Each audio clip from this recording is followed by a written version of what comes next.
Казанда яңа автобус маршрутларын эшләтеп җибәрү көтелә. Бу турыда Казан транспорт комитеты рәисе Алексей Сидоров хәбәр итте. Башкалабызда бер юлы 12 автобус маршруты схемасын үзгәртәләр. Кайсылары кыскартыла, ябыла. Бу турыда тулырак алдагы язмада. Киләсе дүшәмбедә 8 июльдән автобуслар яңа маршрутлар буенча хәрәкәт итә башлый. Икенче номерлы маршрут үзәк универсаль кибеттә кадәр кыскартыла. 30 автобус Вокзал яны урамына кадәр генә бара. 62 һәм 63 автобус бары тик Яшьлек метро станциясенә, Җиңү проспекты станциясенә кадәр генә барып җитәчәк.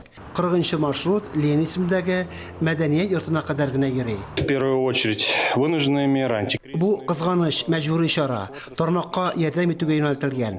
Безнең транспорт тармагы җитди проблемалар белән очрашты. Машина йөртүчеләрдә, кондукторларда җитешми. Халыкның күп санлы үтенечләре буенча 47 автобус хәзер 2 юнәлештә Декабристлар урамыннан Назарбаев, Павлюхин һәм Оренбург тракты белән элемтәне тәэмин итә. 72 автобусның соңгы тукталышы Камал театрына кадәр кыскара. Юл Универсиада авылыннан нефтебазага кадәр барачак.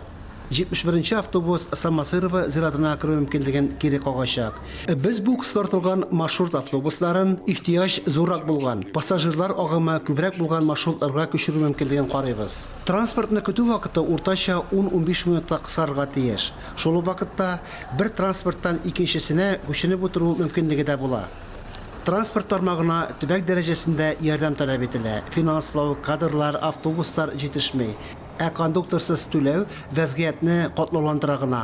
Мондый үзгәрешләр белән килешергә генә кала.